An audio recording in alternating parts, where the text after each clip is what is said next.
What's going on, everybody? It's your buddy, it's your pal Spaz Phoenix, the YWC Reality Check, here with the July edition of Ask the Phoenix. You guys have jumped entirely on board with this monthly concept. I really want to point out that I appreciate it. In this particular video, you're going to see also people answering the question that I asked you last month, which was, how did you find me? How long have you been watching me? And where are you from? Just out of my own pure curiosity. So those people that chose to share those elements with me as well, thank you very much. And those that didn't, hey, it's your own prerogative.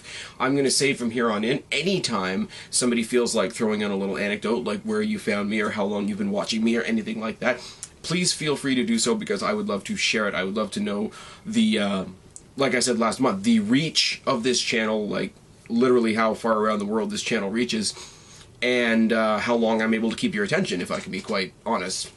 But you guys have been great. If you're watching this series for the first time, you will not know yet, but put it down in the box below if you want your question to be part of the August Q&A. If you're watching this because I've posted it on Facebook, please do not comment on the video on Facebook, because chances are I may miss it, it might get skipped, it might get lost in the shuffle. I don't want your questions to get lost in the shuffle. I read every single one, I answer every single one, and even if the answer is I don't know, I will still answer it, because that will be the answer. One thing I want to say before I get started is I will never tell you guys what to ask me. I will never limit the amount of questions you're allowed to ask me, but I will ask that you look at the questions that have come before you so that I do not get the same question again and again and again. In this particular set of questions for the July Q&A, there are a lot of questions repeated, and now I will still acknowledge them. I will answer the question once, and as the questions come up again and again and again, I would still like to thank you for taking the time to ask me a question, but I will then leave it at that, because if I start answering the same question over and over and over again, it's going to get kind of redundant, and you guys don't want to listen to me blab on that long, do you? Yeah, this is going to be a long one. I've got a drink, it's fine. A couple thank yous, as always, to the supporters of this channel. The guys at PWITOF Pro Wrestling is taking over Facebook, especially Sal, who does all our graphics. My two groups, both the Wrestling Realm and the Breakers of the Fourth Wall, that I co-host with STEPHIE Sunshine, who is awesome. How you doing, hon? And anybody else that's taken time to participate. How about that? Without any further ado, let's get into your questions, because there are lots, and it is from the usual suspects, is it not? Snakebit Goat says, "Is Bo Dallas IC or US title worthy?" Absolutely, absolutely, and I'm not answering it that quickly to be condescending. If Bo Dallas had won the Battle Royal at Battleground, I would have been happy with that. I would have loved to see him go on this streak that he's on right now with the title over his shoulder. I got this title because I believed. I mean, other than his finisher, which is kind of ridiculous, he's not that bad. Sorry, he's not that bad in the ring. He's an up-and-comer.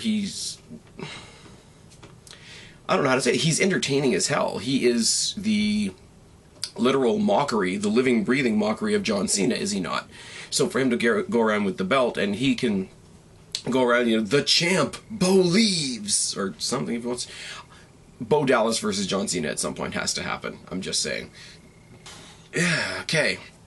Laurel Lewis, do people overrate Lana in terms of her looks? Now, this is an interesting question for me, because I've never really been much for the Barbie dolls in real life or in wrestling, like the Kelly Kellys and the Maurices, and, okay, Michelle McCool's a bit of an exception, but, you know, when it came to Trish Stratus versus Lita, I was always for Lita, etc. I've always gone a little bit against what society says is, you know, hot or whatever. I don't do, not to be redundant, I don't do the Barbie doll thing. I've always liked the Paiges, I've always liked the Litas, I've always liked the AJ Lees, I've always liked the Ashley Maceros with the punk and the different types of styles, and out of the WWE diva mold.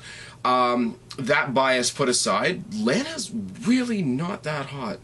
I mean, I get that she's from Russia, the whole, like, mail-order bride stereotype, the whole business suit, even though, like, her goods are popping out. But she's got a jaw like a dude. I'm just putting that out there. And her voice is like nails on a chalkboard, and she spends a lot of time with Rusev, so there's that. Anyways, long story short, do people overrate her in terms of looks? I think yes, but then again, that's entirely an subjective judgment, so You tell me, do you think they overrate her looks? Would you like to see, who would you like to see Sting face if he couldn't face The Undertaker? Now, if WrestleMania was any indication, Undertaker's not in that great a shape, guys. Let's be real. A lot of people are shitting on the idea, but I wouldn't mind seeing Sting versus Triple H, and Sting versus Bray Wyatt would be killer. If nothing else, the visual aspects of it, the way Sting makes his entrance, the way Bray Wyatt makes his entrance, the way Sting is crazy and Bray Wyatt has like that cult leader crazy going on. Triple H or Bray Wyatt is what I'm going to say.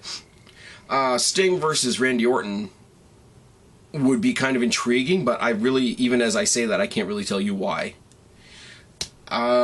Would you like to see Naomi versus Paige versus AJ Lee versus Nikki Bella? No.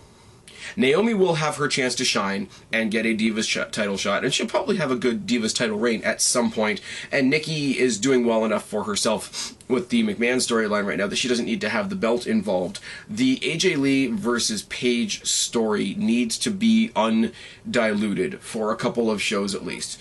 When we had, I think it was 2 years ago when we had the run of pay-per-view matches between Daniel Bryan and CM Punk, everybody drooled because it was the indie fans' dream.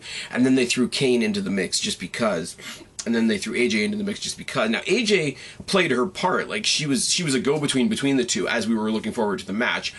Kane, by making it a triple threat match, didn't contribute anything at all. And I'm sorry, as much as Naomi might be a fantastic athlete, and as much as Nikki Bella is one of the main names on the Divas roster right now, they would be filler, unnecessary filler in a rivalry that just one-on-one is already shaping up to be pretty fantastic. So my personal thing is no. Which diva do you think would be a better fit for this new Nation of Domination stable that they're doing right now? Naomi, Cameron, or Alicia Fox? It depends which direction they go with it, because I've heard a lot of rumors that it's going to be a jobber heel stable, basically to replace. It's going to be the idea of the Nation of Domination, but it's not going to be taken seriously. So it's going to be a jobber stable, so it's going to be kind of a joke. And if that is the case, then Cameron or Alicia Fox fits the bill entirely.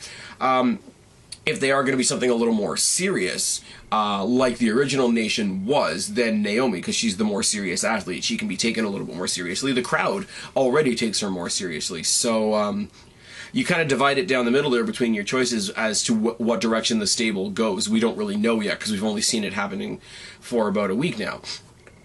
So thank you to that. Laurel Lewis, you have more questions down as we go, but I'm doing these kind of in order. Logan Claiborne says, make a faction with the following criteria. I like these little fantasy book, throw it together and see how it works. Like 2 current WWE mid-carders, so I will take The Miz and Wade Barrett. 1 WWE legend, I would choose Edge. 1 manager from any era, Paul Heyman for sure. 1 former champion, I would take Dolph Ziggler. And 1 diva from any era, put Lita in there. So, my new faction that you've just asked me to create here has The Miz, Wade Barrett, Edge, Paul Heyman, Dolph Ziggler, and Lita.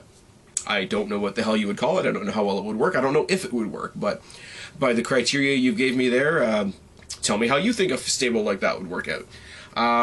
For stuff like this, I'm going to start saying as well, anybody that has their own version of a question that I've answered that wants to share it, that's totally cool. I invite it down in the box below, so I will now put it out to all of you guys. 2 mid-carders, 1 legend, 1 manager, 1 former champion, and 1 diva. Make your own faction down in the box below, and maybe it'll get shared in the next Q&A. Logan Claiborne says, what do you think about a 30-minute Iron Man match between Dolph Ziggler and The Miz for the Intercontinental Championship at SummerSlam? Absolutely. The match would be great. The match would really, really be great. The match that they had the night after Battleground was great. The match that Miz had with Jericho at the house show that I was at was twice as good as the match he had the next night on Raw that week. Miz, because a lot of people don't take him seriously, needs a match like that to happen so that he can, his new gimmick is great, and I like it, and I'm enjoying it. I think it's really, really entertaining. The way he interacted with Bo Dallas tonight on SmackDown, character-wise, was fantastic. But in the ring, I think he's got a lot to prove to a lot of people. And I think if he's given the opportunity, I think he could absolutely prove that. Anybody that asks me why I like The Miz or how I can say Miz is good in the ring, I say go to and this is where I get my dates mixed up, go to the Elimination Chamber from whatever year CM Punk and Chris Jericho fought each other at WrestleMania. Go to the Elimination Chamber of that year, see the final exchange in the Elimination Chamber between The Miz and CM Punk, when he sheds a bit of the cockiness and gets a lot more aggressive and a lot more impactful in the ring. It's the best example I can think of why I like The Miz in the ring. A lot of times he's goofy, and a lot of times he does do that whole cowardly heel, you know, cheating to get a win type shit, which doesn't allow what I think he can do potentially to shine through. Go check out that, if not that whole pay-per-view, but that last little clip of that match, and you'll see what I'm talking about. The Miz has something to prove, as I was just saying, as the champion, and Dolph Ziggler, who's the bumping machine, who makes everybody look great, would do that for The Miz. Also, the opportunity to see Dolph Ziggler in an Iron Man match would be fantastic. So yeah, I'd sign on to that 100%. How would you book a face turn for Triple H if it was happening today? And I'm not saying it should. Also from Logan Claiborne. You'd have to do some sort of invasion.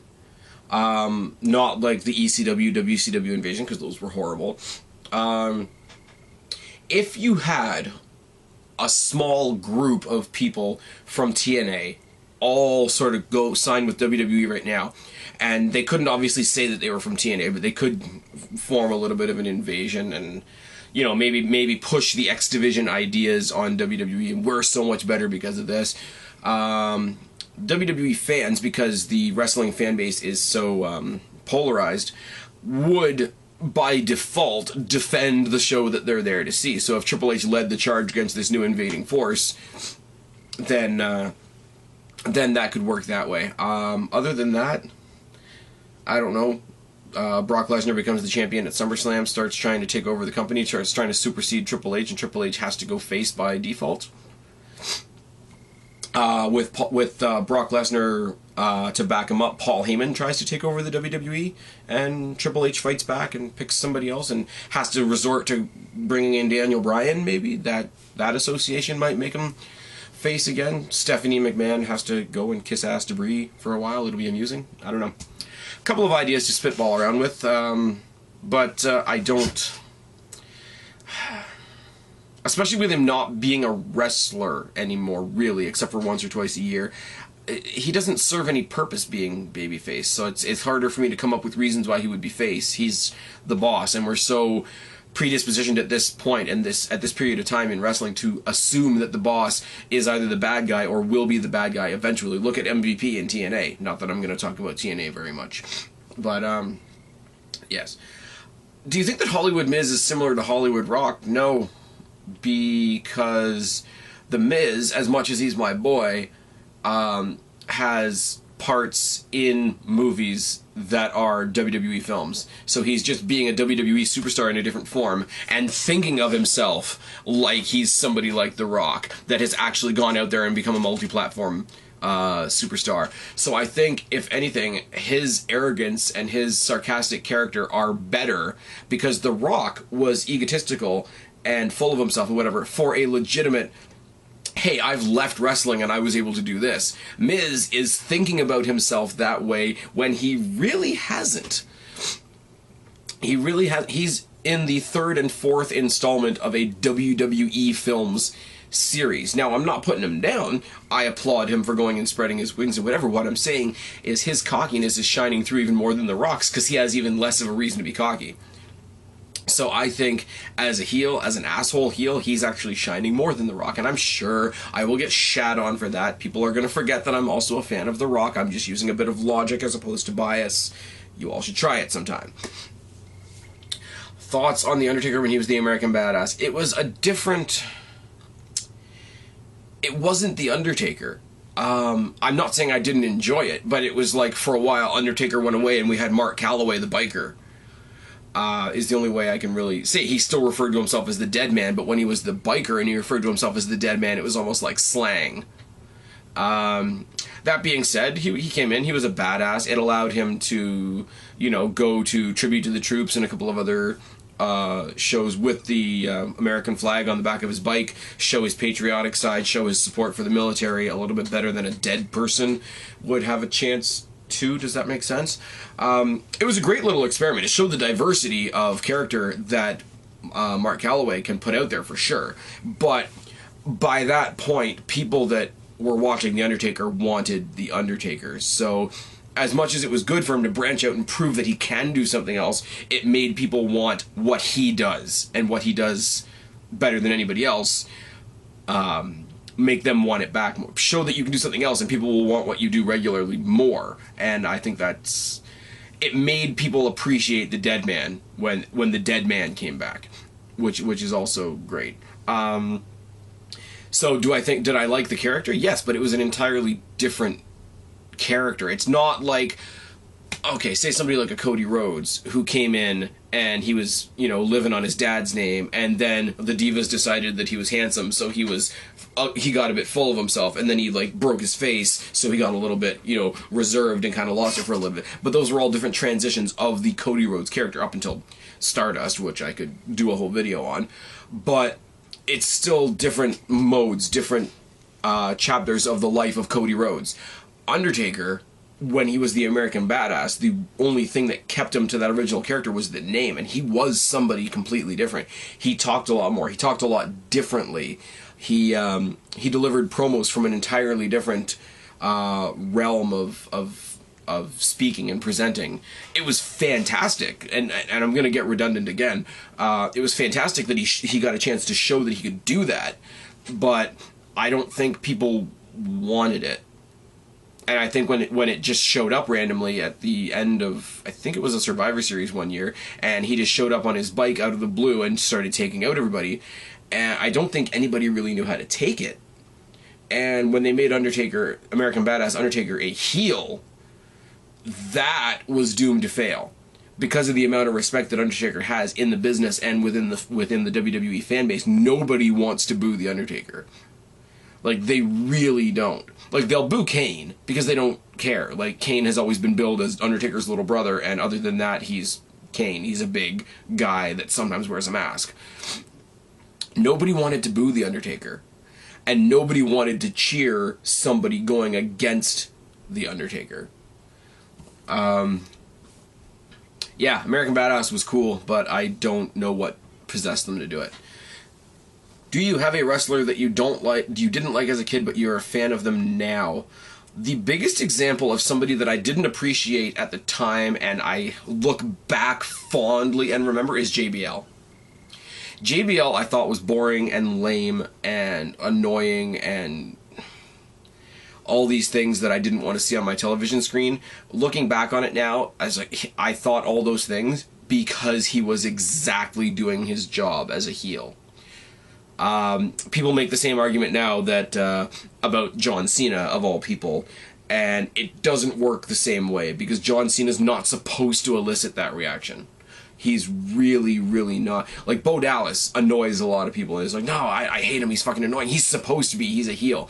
It took me a long time to absorb the whole, there's the cool badass heels, and then there's the annoying heels, and then there's the heels that just grate on you. And the ones that just grate on you that you want off your screen so bad that you cheer anybody that comes and takes them out. That's why JBL worked so well. That's why JBL was the perfect foil for somebody like Eddie Guerrero. Again, I'm gonna contrast that to John Cena. Any heel that's trying to get over against John Cena isn't going to work because they're going to get cheered because people don't like John Cena. Okay. Top 5 overrated divas in your opinion. Kelly, Maurice, the Bellas when they first came in,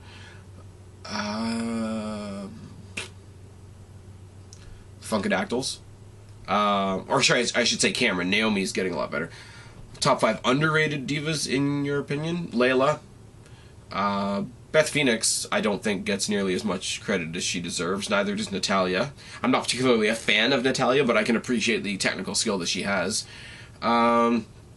Anybody that got released or left because they weren't doing anything, somebody like an Ashley Massaro or a Caitlyn, who we're going to talk about later in this video, I promise you. Yeah, they don't contrast the WWE crowd any more than when they're making decisions about the Divas division. They really don't. I mean, with the exceptions of Paige and AJ, which are fantastic, they really go for that, like I said before, the pristine, the blonde-haired, blue-eyed Barbie doll. This is the image we're putting out there. And all the ones that are actually badass and actually have a personality and actually have a style and actually have some skills in the ring get utilized to make them look good. I don't remember who it was that Kelly faced one year. Kelly got named the Diva of the Year or something, or she had the Spot of the Year. She took a suplex from Beth Phoenix and from the top rope, and it looked spectacular because Beth Phoenix made it look spectacular, and Kelly got the credit for it for landing on her back. Now, I understand that taking the bump and selling are something to be accredited, and I will not take that away from her. But somebody like that was fantastic, that was only being used to make somebody that's not fantastic look fantastic, is a lot of what's wrong with the WWE right now. I mean, before Dolph Ziggler's concussions and a couple of other reasons why I can kind of understand they haven't given him the WWE Championship yet. I said the same thing about Dolph Ziggler. Dolph Ziggler is the greatest guy, one of the greatest guys in the company, but he's his own biggest enemy because he's so good at making everybody else look great, so that's what they're going to use him for. Dolph Ziggler versus John Cena. Prime example. And I've lost my place. I don't like that when there's long comments on a YouTube video. They seem to like to keep compressing them and compact them because I have a lot of questions. Laurel Lewis, do you think the Bella twins are overrated or underrated? I think they were very overrated when they first came in, and then when they came back, they weren't used enough. And now they're finding that happy medium because they've separated it a little bit. They've gotten some individual character. One of them has a tie to Daniel Bryan and has gotten them into a story that way. The other one has been drugged along for the ride. I said it before in another video, and I'm kind of tripping over my words there for a second, so I apologize. I like that they've attached Brie to Bryan, but they haven't really attached Nikki to John Cena, because attaching her to John Cena wouldn't do her any favors. It would either get her super shot to the moon, and then people would resent her for it, or it would get her booed out of the building. So to have Brie associated with Daniel Bryan and get sympathy that way, and to have Nikki associated with Brie and get sympathy that way, I think was a great way to get the crowd really invested in the Bellas. And yes, as far as in the ring, Brie has gotten a lot better than Nikki, but Nikki has gone out there as the John Cena of that pairing. Brie is a lot better to watch wrestle in the ring. Nikki's going to hit those high spots. She's going to strike. She's even got a finisher that starts off like the FU. It is what it is. They've developed a different style from each other. They've developed a different look from each other. They haven't broken up as far as being close, as far as being sisters, as far as being as close to a tag team as you can be in the women's division, but they've allowed themselves to get individual personalities, and I think that's fantastic, and it shows in their ring work, and when Brie Bella comes back, it'll show in her ring work. So, to answer your question, they came in overrated, and for a while they were underrated, and now they're finding their niche. Would you enjoy a Nikki Bella versus AJ feud if Nikki Bella joined the Authority after turning on her sister? There's a lot in that question. First of all, you are asking me if I'd like to see Nikki Bella versus AJ Lee. Second of all, you're assuming that AJ Lee would still be the champion. Third of all, you're saying that Nikki would join the Authority.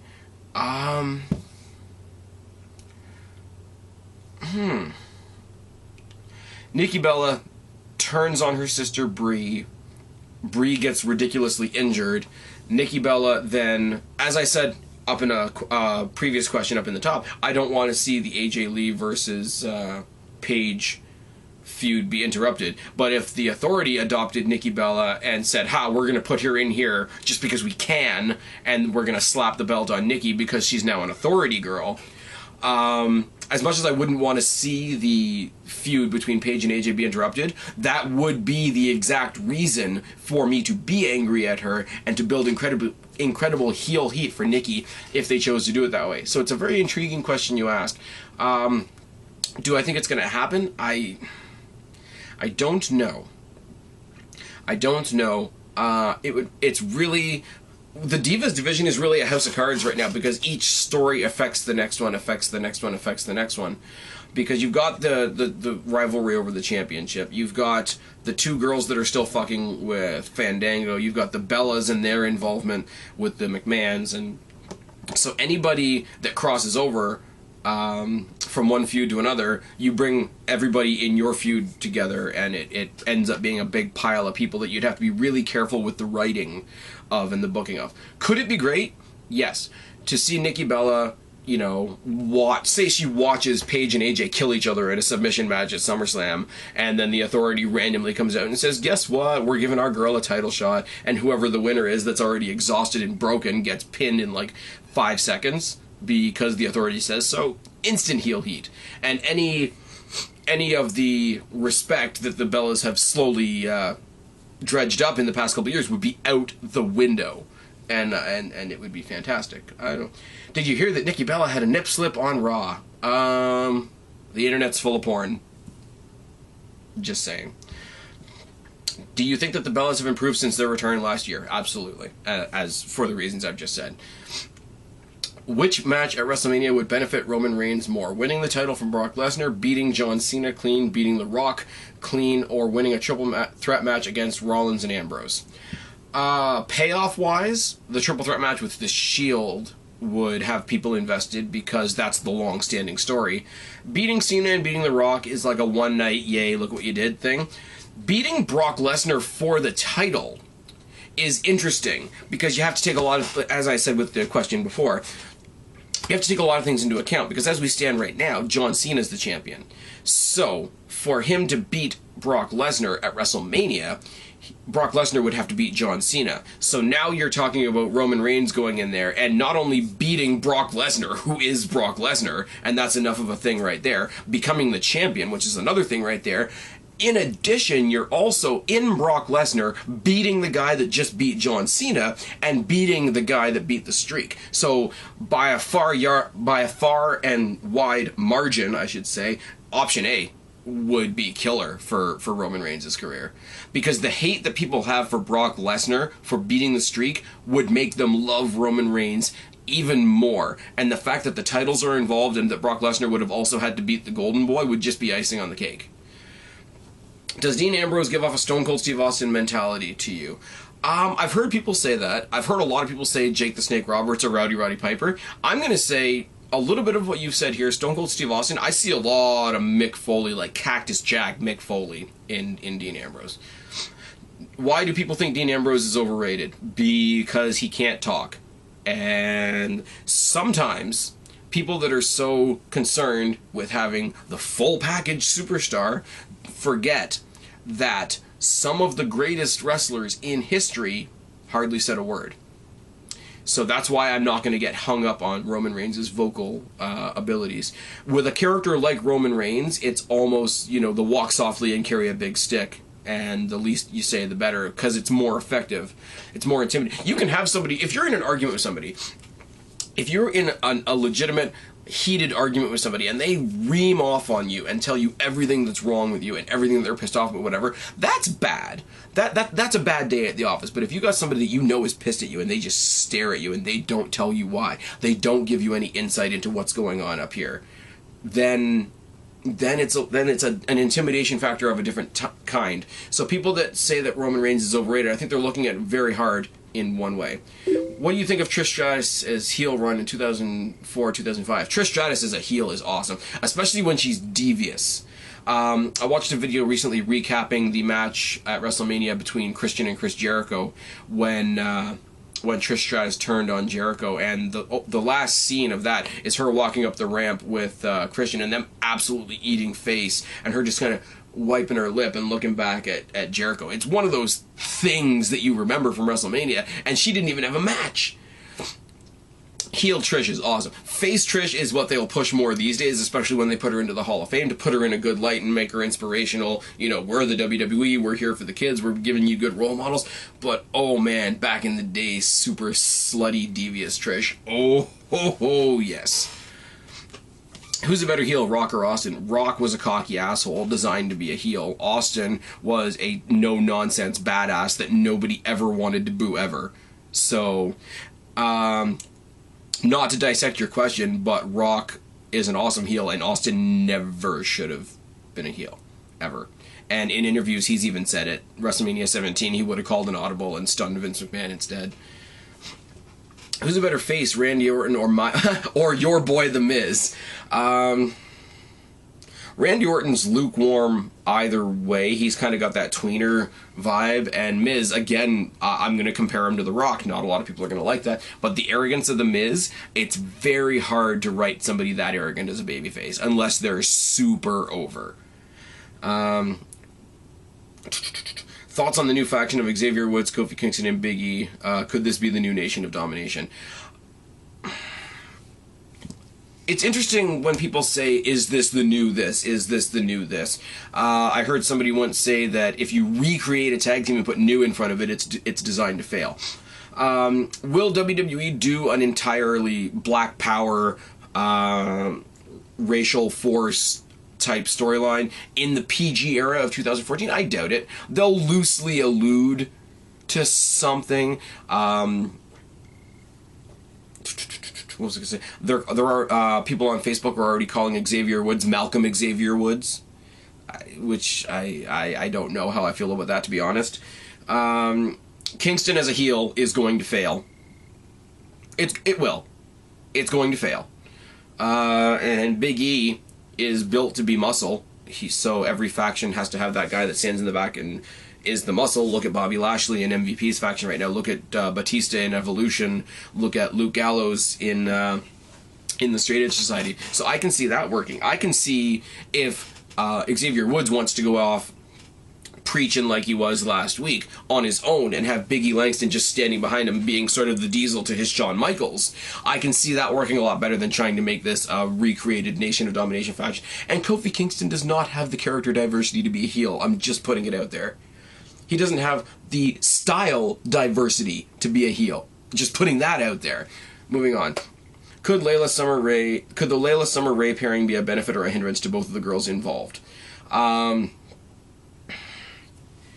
It's hard to say what pairing up two women will do because there's no payoff. You can have a pairing of two women that constantly help each other out, like the Bellas did, like even Kelly did for a while, like the Funkadactyls did for a while, like Beth and Natty did for a while. But there's no end game because there's no Divas Tag Team Championship. So ultimately, they could build 100 Divas tag team storylines, but if there's no gold at the end of the tunnel, it's really pointless. So I don't know. If you have a pairing like AJ and Tamina, where AJ is just such a heel and such a cowardly heel. I hate that that's a cliche and an overly used term, but I guess this would be one of the few times that it's actually relevant. That's not a team. That's, I want to keep my belt by any means necessary, so I'm going to pay somebody to help me keep it. That's, that makes sense. But the two of them together, it's great. What they're doing to Fandango right now is good and it's entertaining in the short term, but I don't see... In 2014... the men can't hit the women, the men can't interact with the women. It's not like when Lita ran into TLC2 at WrestleMania 17 and got a 3D and got gored and got every other darn thing happen to her because she was a tough ass. Fandango is just going to keep sitting there and taking it like a bitch because he can't do anything back because WWE, because TV, because PG, because the sponsors and the soccer moms won't let him. I really don't... I find the pairing entertaining, but I don't see the point. Is that fair? I like what they're doing right now. They have to find something else to do shortly. Summer Rae being involved in the title picture could be good. You could play up on the past between them and between her and Paige. If you want to do a little spin-off story, Summer Rae and AJ maybe. But yeah, them as a team, it's pointless in the long term.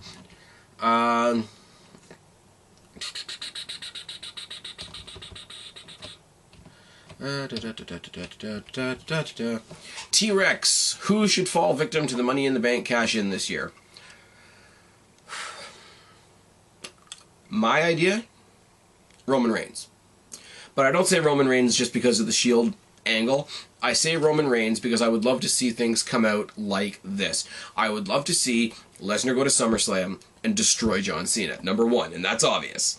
I would love to see Daniel Bryan come back and go against Brock Lesnar and get demolished. Somebody half the size of Lesnar with a recent neck injury should not be beating Brock Lesnar. Not be beating the guy that just beat John Cena, and not be beating the guy that just beat The Undertaker's streak at WrestleMania. Even though you think you can go in and walk into WrestleMania and beat Evolution all by yourself. These are things you should not be achieving with a broken neck. So, get Cena out of the way. Get the big hoopla Daniel Bryan return out of the way. Have a couple other random contenders. Have Roman Reigns win the Royal Rumble. Big, great, new babyface, new main event babyface storyline. Maybe somewhere along the way John Cena endorses Roman Reigns so that he has a leg to stand on. Roman Reigns goes to WrestleMania and he beats Brock Lesnar. He beats the guy that beat the Golden Boy. He beats the guy that beat the leader of the Yes Movement. He beats the guy that destroyed The Undertaker's undefeated streak at WrestleMania and absorbs all of that accomplishment in one night.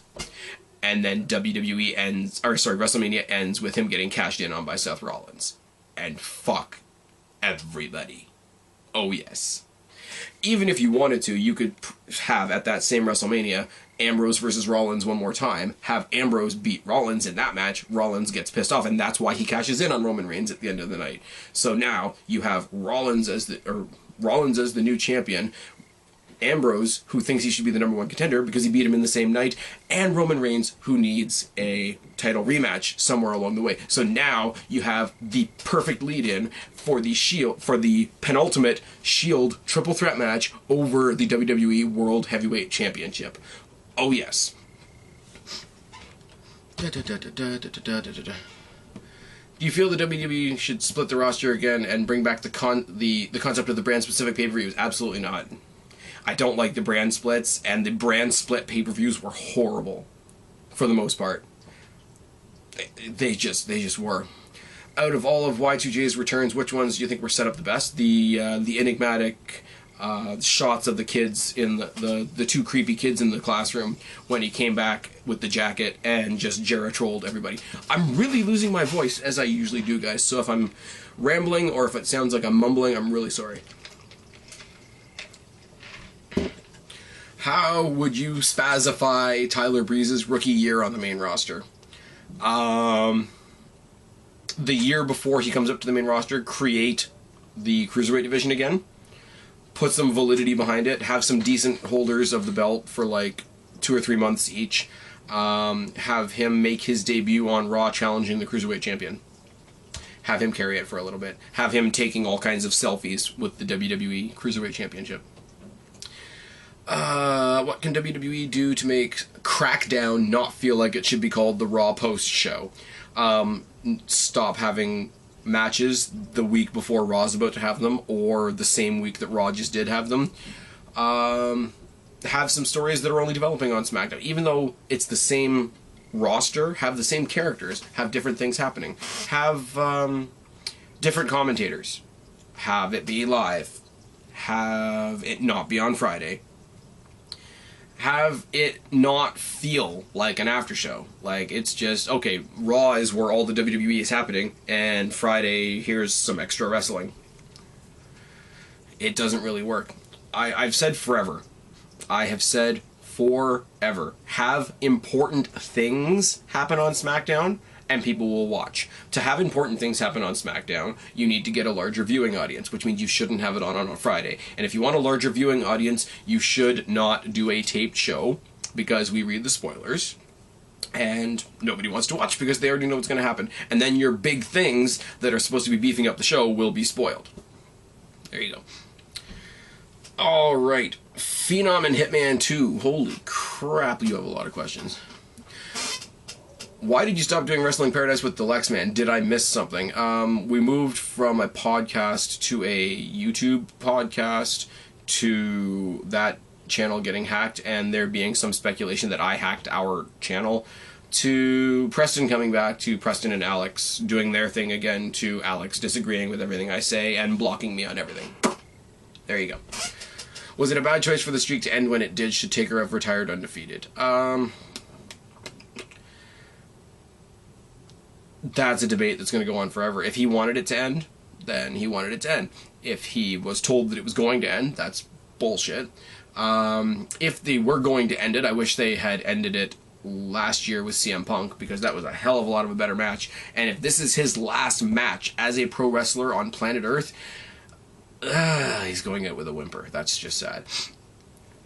How will the Undertaker story play out after WrestleMania 30? Will there be another match? People say there's no point, to which I agree, because the last, at least 5-6 years or so, he's only been coming back for his streak match. There's nothing to say that he can't still have a match, even though there's no streak. I just don't think anybody will get behind it. I think at this point, people either don't care, or they care so much that the fact that the streak is not a thing anymore has totally deflated their interest in it. Does that make sense? How should WWE use Sting if he joins the company? Have him work with young talent. Have him have a hand in the creative process. Have him put over guys. Have him come in, have matches every here and there, like a Jericho. When Sting sees somebody that he knows he can put over and knows how to put over, let him swoop in, have a quick storyline, swoop out again. Let him do what Jericho does, not what The Rock does.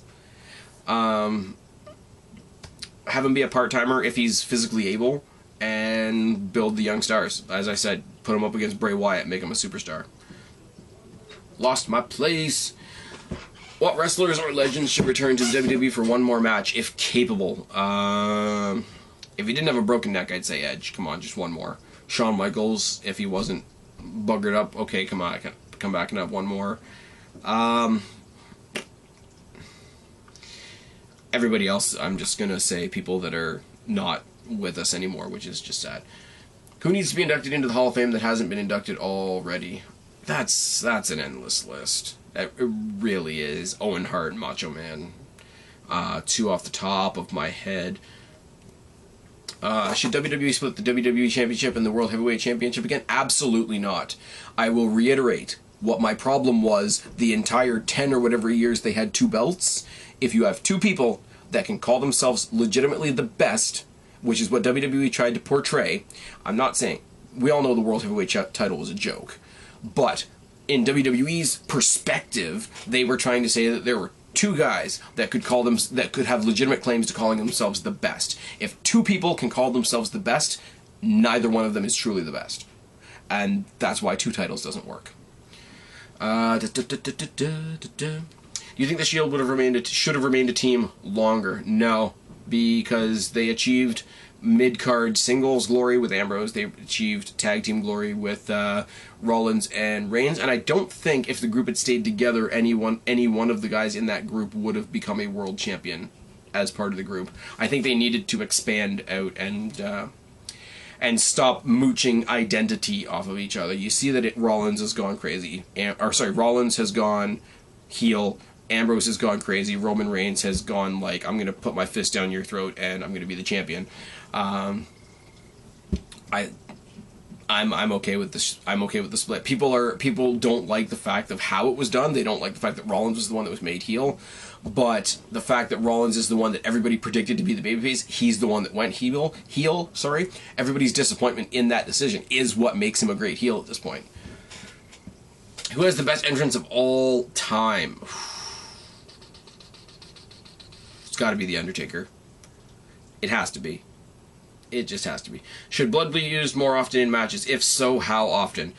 We shouldn't have blood for the sake of blood. You should have blood to sell a ridiculous spot, or blood to sell somebody being attacked so viciously that the only way the person that did the attacking's anger can be represented properly is with them being absolutely busted open and obliterated. That's when you should use blood. There's just line after line after line, and I go blurry-eyed every single time. Do you think WWE will remain PG forever? WWE will remain PG until they need to make a change. Until something comes along where they need to make a change. Until either somebody comes along to compete with them where it's like, okay, we can't get away with being pussies anymore, or until they lose so much of the audience that they say, okay, we can't get away with being pussies anymore, and we actually have to have balls and a spine and stand up to our sponsors and stand up to all the little protesting soccer moms out there and give real wrestling fans real wrestling. Just putting it out there. Do you think Vince should be more involved in WWE as an on-screen character? He wasn't even involved during the WrestleMania 30 season. Not at this point, because nobody wants to see good guy Vince. Everybody loves bad guy Vince, but there's going to come a day where there's no payoff to that because Vince is getting old, so it's either going to be a matter of he's too old for there to be a comeuppance, whereas whoever he's pissing off is going to beat the crap out of him, or the other way it's going to go is he's going to think that he still can go. Whoever he's been pissing off is going to get their comeuppance that way, and the match is going to be horrible because he's old. So take the heat that people have for the McMahons, pass it on to Triple H. Take the heat that people have for the entitled children of the McMahons, pass it on to Triple H.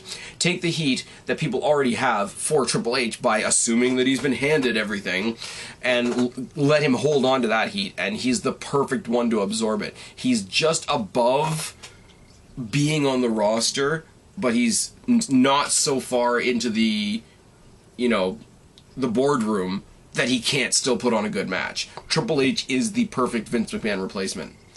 Will Shane McMahon ever return as a WWE on-screen character? I hope so, at some point. Shane put on some good matches for a non-wrestler. He really did. When Shane came out, the funny thing was, Vince comes out and he looks jacked and stacked. Like, he's a chiseled old man.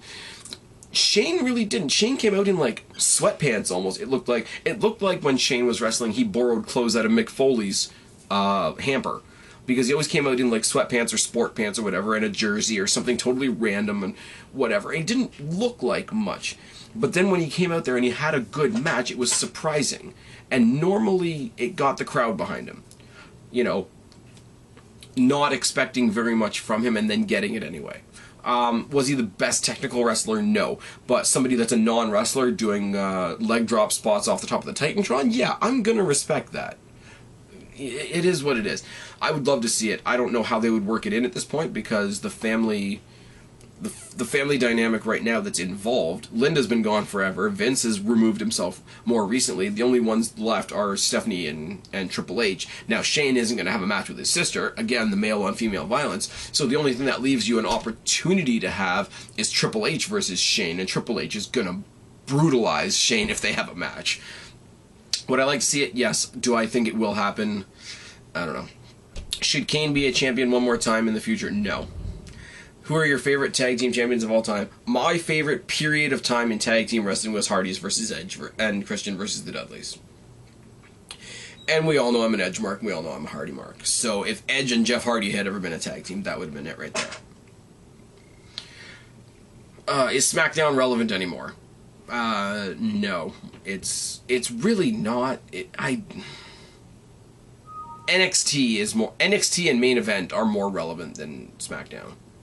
How would you improve it? I've already answered that in the previous question, but I still say thank you for asking it. Should WWE split up the roster again? No. And bring back the draft? Absolutely not. Will WWE let Jeff Hardy come back? I hope so. He's got unfinished. If Punk comes back, I hope Jeff Hardy comes back, because they have unfinished business. If nothing else, if absolutely nothing else, I would love to see Jeff Hardy come back, finish off his business with CM Punk. Because when he left, we all know why Jeff Hardy left, and I get it, and you guys are going to get on my ass about what Jeff Hardy did that got him removed from WWE and why he had to leave. But kayfabe-wise, he had to leave WWE because he lost a match to CM Punk. There's an unfinished story there. It has to be finished. It's simple as. If not then I'm sorry. As much as this isn't going to be very popular, the Hardy Boys are going in the Hall of Fame one day. It's going to happen. Or Jeff Hardy's going to go in as an individual. And if he goes in, Matt's going to induct him. If they go in together, they probably get inducted by Lita or Michael Hayes or maybe Gangrel, maybe Edge. Maybe Edge and Christian and the Dudleys. They all get inducted together. I don't know. Edge gets 2 rings, maybe? My hometown boy, 2 rings, fantastic. Is Stardust better than Cody Rhodes? Yeah, because Cody Rhodes had no direction. Prior to him becoming Stardust, other than the fact that he happened to be teaming with his brother at the time, his individual character had no direction. Now he's gotten into this almost animated, almost comic bookish type character like his brother, and he's thrown himself into it, and you can tell he's having fun with it. I always say wrestling is a lot better when you can tell the person that is performing for you is really into it. Cody Rhodes, not really having any direction other than, hey, I'm teaming with my brother again, wasn't really into it. There was a lot of, they were having good matches, but there was a lot of going through the motions. There was a lot of, okay, A plus B plus C plus D equals pinfall. Now that he's got this brand new, like this new gimmick for him, I think is like a new toy to play with. And he's having all kinds of fun with it. And, you know, and I just, again, redundancy, but when you can tell that the stars are having a good time with it, you enjoy it more. You enjoy the show more. You enjoy watching it more when the people that you're watching are enjoying themselves. There we go. What are some of your dream matches? I would have loved to see a feud between The Rock and Shawn Michaels. I would have loved to see them actually go for a feud between Shawn Michaels and Jeff Hardy. I would love to have kind of a little off-center, but I would love to have a Kazarian versus John Morrison feud.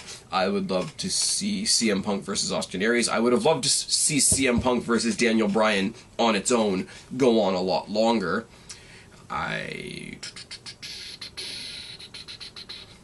Yeah, that's all I got right now. Oh, if she was to come back for a match, I would love to see Lita versus AJ. Favorite manager of all time? Paul Heyman. Do you think Vicky Guerrero will ever return to the WWE? Were you sad to see her go? Vicky Guerrero is an interesting one because she was annoying as hell, and for the longest time, we all wanted to see her off the screen. Again, the JBL thing. We all wanted her off the screen because she was so good at being hated. She really was. And it was bad because we all hated her so much, but she had a tie by marriage to Eddie Guerrero, which most, if not all of us, had a ridiculous amount of respect for. By the time she left, yeah, she brought an entertaining element to the story, to the show rather, that is lacking nowadays. If she came back, I think it would be great. Again, not really a wrestler, and got herself into a couple of matches, or a couple of match-type situations, I should say, and took an odd bump here and there, fell on her ass a couple times, embarrassed herself on a constant basis for the company, for the entertainment value. Do I hope she comes back? Yeah. What is one of the worst matches you've ever seen? Undertaker versus Great Khali in the Punjabi prison match. Or, sorry, Big Show versus Khali in the Punjabi prison match, which was just a yellow painted cage match with bamboo, and it's just bad. Ambulance matches are lame. Lost my place again. Do you think it's necessary for WWE to have a pay-per-view every month? I think you could take out 2. Have a pay-per-view every 6 weeks. Make it 10 a year instead of 12. I think you can get away with that because the individual pay-per-views, other than the fact that some of them are gimmick pay-per-views, don't really have an individual identity. Royal Rumble is the first step towards WrestleMania. Chamber is the second step towards WrestleMania. Mania is Mania. Extreme Rules is the backlash from WrestleMania. It's like the wrestling year goes in an arc. And they do another mini arc as it comes to SummerSlam, and Survivor Series doesn't really get much of anything anymore. That being said, the B pay-per-views, because they are B pay-per-views, I think as a whole, as a wrestling fan base, we expect a lot less from them, so it's a lot easier for those pay-per-views to please us, so we end up feeling better about them. So I don't know what pay-per-views you would want to get rid of necessarily. So, but yeah. You remember for a while when they were doing the brand exclusive pay-per-views, I think we had 14 pay-per-views a year. That was ridiculous. We had pay-per-views that were 2 weeks apart from each other. Who has that much money? I mean, I still pay for my pay-per-views. I'm not Preston. I'm not Deluxe Man. I still pay for my pay-per-views. Who has enough pay-per-view? Who has enough money to pay for a pay-per-view every 2 weeks? No, not anybody I know, especially the price they are now. Yeah, take it down to 10, but not any less than that. Don't go down to TNA's level where there's only 4 real pay-per-views a year. That's kind of ridiculous. Do you think the gimmick pay-per-views are stupid? Shouldn't a Hell in a Cell match happen only for a feud? I've had this discussion before. Yes. Hell in a Cell is a dumb pay-per-view. Because Hell in a Cell, any stipulation should happen for a reason other than the fact that, hey, it's August, so we're having these matches. Hey, it's November, so we've decided we're going to have all submission matches. So stipulation matches should always happen as the crux or the culmination or the climax of a feud, as the blow-off. With an exception. With a big exception, when it is an established part of the structure of the wrestling year. Example is the Royal Rumble. And the Royal Rumble is the biggest, most popular stipulation match of the year because it happens once a year. It's not like you're going to have another Royal Rumble another time in the year. You could have another they had a Hell in the Cell match at WrestleMania, the end of the era. And we still had a Hell in the Cell pay-per-view that year. Royal Rumble happens once a year. Now we have Battle Royals throughout the year, but the Royal Rumble is the Royal Rumble. The other exception that gets made now, and where the stipulation match kind of comes out of nowhere, is with Elimination Chamber now. Because Elimination Chamber, as I've said, is the second step on the road to WrestleMania. So it's become part of the structure of the year. That's why it gets a pass from me, and it doesn't have to fall under that stipulation should end a feud mentality. So yes, for the most part, stipulation pay-per-views are retarded. They are, sorry, ridiculous. I'm not supposed to say retarded. I've told people I'm going to try not to say retarded. So there we go. Survivor Series only because it's got so much history. And yes, the history of Survivor Series has been watered down over the years, so it doesn't mean as much as it used to. But Survivor Series has been happening for 20 some odd years. It's going to happen. It's the Thanksgiving Classic or whatever WWE calls it. So that one kind of gets a pass. It gets grandfathered in. Rumble, Chamber, they are part of the structure of the year. Elimination Chamber, Extreme Rules kind of gets a pass from me, although this is kind of a weak reason. Whereas, you know, at WrestleMania, the idea that you have great wrestling matches at WrestleMania to cap off a feud, and if it doesn't get settled at WrestleMania, you throw the rules out the window and you kick the shit out of each other the next month. I like that generic idea for Extreme Rules. So, Rumble, Chamber, Mania, Extreme Rules, that's the structure of the year. Survivor Series gets a pass because it's existed, like, forever. Other than those, the rest of the stipulation pay-per-views could go out the window tomorrow, and you could just call it B pay-per-view number 1, B pay-per-view number 2, B pay-per-view number 3, and it wouldn't really change anything. That was a ramble. That was a great question. Does the WWE need the Great Khali? Hell no. What should they do with him? Fire him. What will happen with Daniel Bryan when he returns? I really hope they put him into a rivalry with Bo Dallas, just because. But I know what's going to happen. He's going to walk in the door, he's going to walk into a title shot and probably win and make me puke.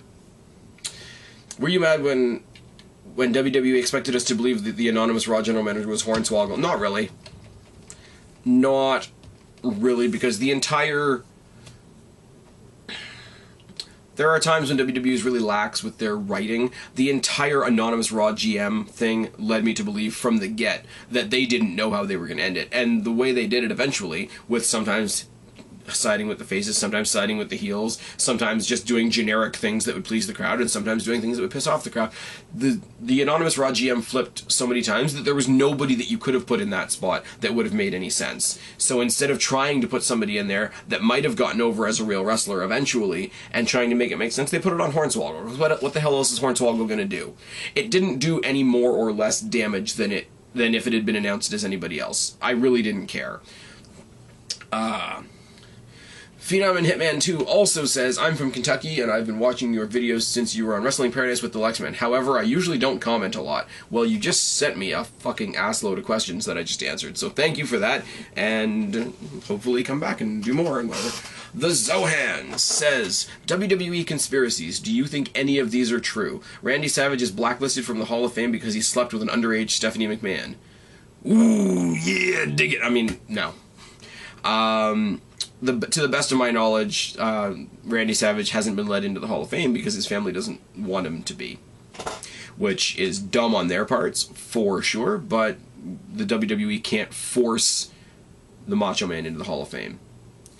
The only thing they could do, I guess, if they weren't going to induct him, they could induct his character into the Hall of Fame. But that would be a really, really sticky wicket, and they'd probably get sued. Savage gave Hogan a black eye because he had an affair with Miss Elizabeth at WrestleMania 9. If it's legit, I can see them having a scuffle in the back, and Savage gets a punch in on Hogan, and sure, why not? Could happen. Bret Hart was in on the Montreal Screwjob. Lots of people have said this to me. The amount of covering up and stories upon stories upon stories upon stories and overacting and overreacting, and the amount of work that would go into the Montreal Screwjob being a work is almost astronomical at this point. So I'm going to say no. Ultimate Warrior at WrestleMania 6 and Ultimate Warrior at WrestleMania 9 are two different people. I would honestly have to go back and watch them. I haven't watched old WrestleManias in a long-ass time. And the last one is David Crockett sabotaged the entrance of the Shockmaster by nailing some wood into the wall so that he would trip because he didn't like Fred Ottman. It's as possible as anything else. The whole Shockmaster thing was ridiculous from the get, so it doesn't really matter in the long run. I don't think it was a big enough thing to be sabotaged. I think it would have been... I think even if he hadn't have fallen through the wall, people still would have laughed at him.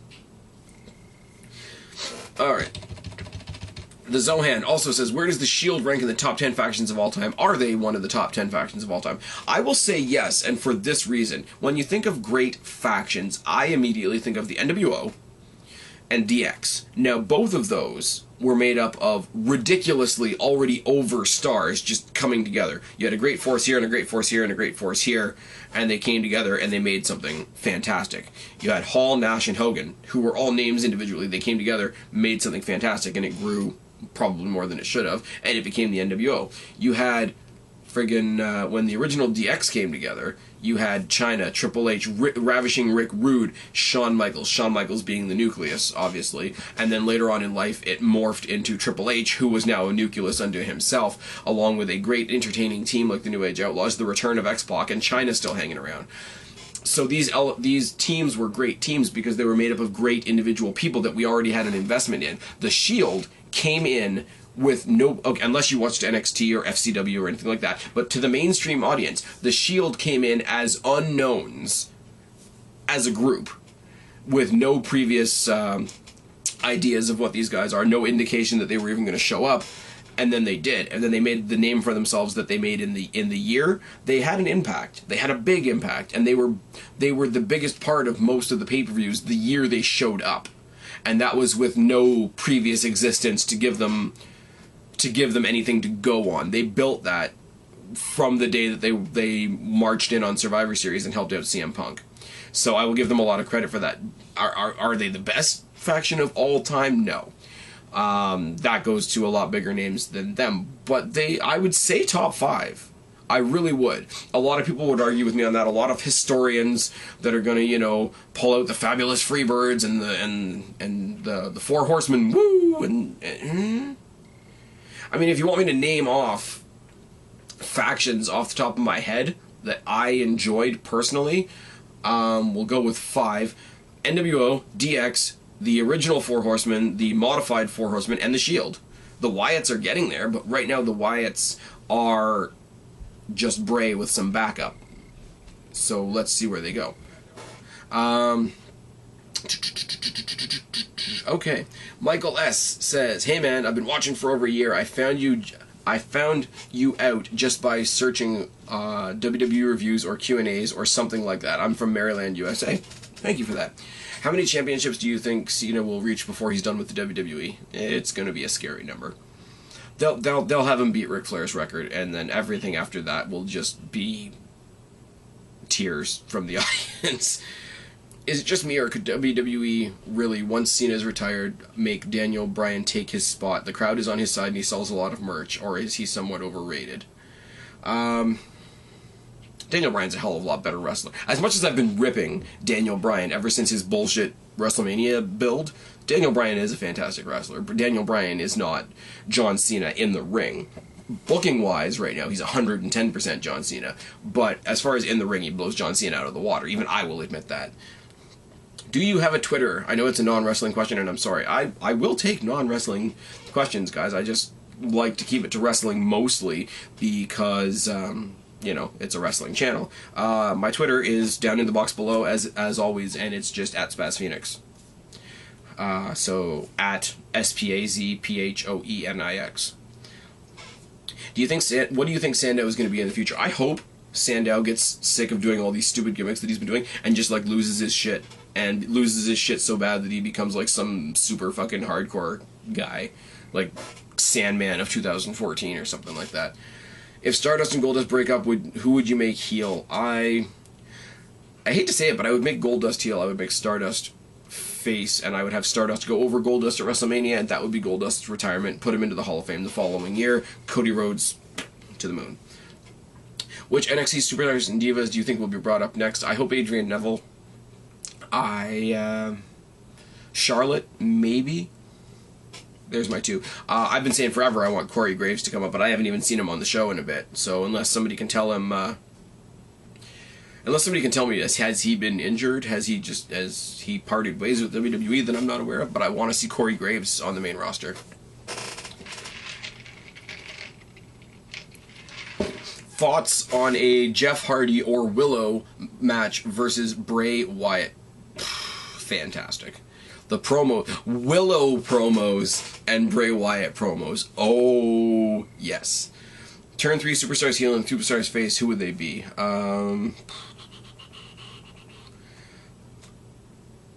Turn the Wyatt family as a whole face and see how that goes. Turn Sheamus, John Cena, and Rey Mysterio heel. WWE will never do it because they're scared, and yeah. When Bad News Barrett returns, how would you book him? Is he going to be as over as he was before the injury? He was over as hell with the Bad News Barrett gimmick, so bring him back face. Put face Wade Barrett against Hollywood heel The Miz for the Intercontinental Championship, and have him lose on his return. Oh, yes. The Zohan says, what are the names of the songs that you use at the beginnings and ends of your videos? Now, I'm assuming you're talking about the ones where I don't just use a sound clip at the beginning. Regardless of what type of video I am doing, the end track of all of my videos for at least the past 2 years or so has been Freak Like Me by Hailstorm. Hailstorm is Halestorm, and the name of the song is Freak Like Me. The beginning of this video, when you see it, when it goes up, all you'll hear is the drum beat with my new logos that were awesome and done by Salvador, who is awesome. Thank you for the logos there, Salvador. That is just the drum beat from Down With the Sickness by Disturbed, and my everyday like reviews and topical videos and whatnot. That is Cocky by Kid Rock. Thank you for that. Did anybody ever have a proper response to what they were going to do when Hulkamania run wild on them? I guess the appropriate response is anybody that ever beat Hogan. I mean, I saw The Rock beat Hulk Hogan at WrestleMania in Toronto at the Sky Dome, so I guess the answer to that was, when Hulkamania runs wild on me, I'm going to lay the smackdown on your candy ass. There's an answer right there. What was the Road Dogg surprise to find out that we didn't know, and who were we supposed to call about it? I guess it was, do you not know who we are? Like a Bully Ray, do you know who I am? And who you're supposed to call is somebody that does know who I am, because I'm too cocky to lower myself to telling you who I am myself. There's my answer for that. The Zohan again. Oh, Jesus Christ, dude. Best theme songs: CM Punk, Fire Burns, or Cult of Personality. They both worked for the periods of times that he had them. When he first came into the WWE, look at a superstar and his progression in the WWE like a kid growing up. When CM Punk came in, he had the long hair, he was all smiles, he was super energetic, and you could see him, as a kid, probably headbanging to something like this Fire Burns. As he grew up, as he became an adult, as he became more angry, as he had more of a purpose, as he had more of a following, Cult of Personality made more sense. So, literally, if I'm watching CM Punk matches, if it's an old match, I want to hear this Fire Burns. If it's a new match, I want to hear Cult of Personality, because they're what fits for the time. Basic Thugonomics or My Time Is Now, John Cena sucks. I really don't like either of his entrances. And that's not just a John Cena thing, but I just... Real American or the NWO theme? I see the NWO theme only because the NWO itself became so iconic when it was around. Yeah. Burn in My Light or Voices? I'm going to say for Randy Orton. Voices, because Voices seems like it was made for Randy Orton.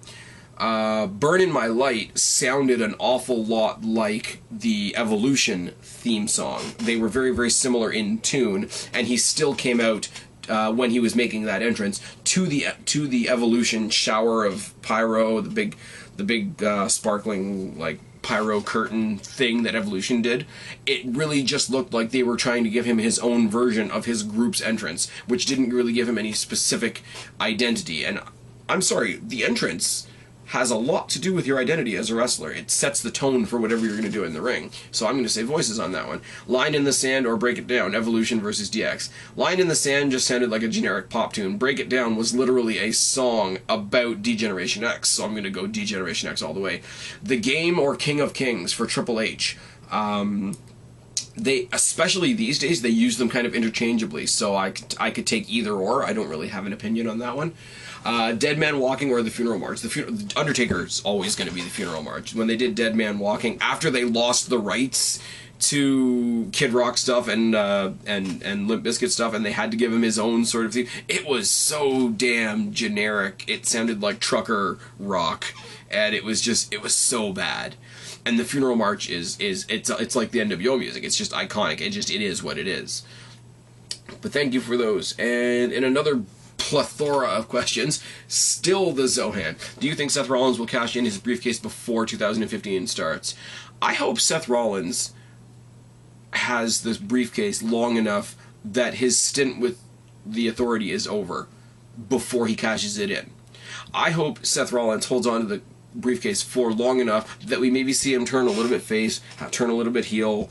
We focus more on the development of his character than the briefcase, so that when he actually does bring it out, that we don't expect it. When Edge was the first one to cash in ever, we really didn't expect it because they weren't doing what they do with Seth Rollins now. Every match Seth Rollins has, they're like, okay, we're watching this right now, and he's doing this right now, and he's fighting with this person right now. But keep in mind, he could also be the champion any day now. Doing that, reminding us constantly that he has the briefcase, takes away entirely the element of surprise, which is what the briefcase is supposed to have. The briefcase gives you the ability to surprise the champion. And if you're surprising the champion, the crowd should be surprised too. Or at least hear your music and have an, oh shit, that's right, he's got the briefcase. Because it's supposed to come out of nowhere. And if you're reminding everybody constantly, then it just doesn't work. Will John Cena turn heel? No, because he doesn't have the character ability to. He doesn't have the diversity to. Nobody will care, and WWE is scared of losing merch sales. Who is better, Heyman or Heenan? I'm going to say Heyman, but that's because I have a lot less viewing time with Heenan. I know Heenan was a commentary guy in WCW, which I didn't watch a lot of, and the people that he used to manage, I didn't see a lot of. So as much as this is going to be unfair for me to say, you're asking me for my perspective, so from my perspective, I'm going to say Heyman. Why do you think the WWE Network isn't selling well? Is it not selling well? I'm not watching the stock of WWE Network. I used it. Most of you know my good friend STEPHIE Sunshine, who used to host the No Holds Barred show with me. I've been down to the States several times to visit her, and I've gotten to play around with her WWE Network, and it's absolutely fantastic. I think I sat for a day watching WrestleMania after WrestleMania, and I think it buffered on me like once. So I have no idea why. When it comes to Canada, I'm getting it. Like, it's too much of a good deal not to get it.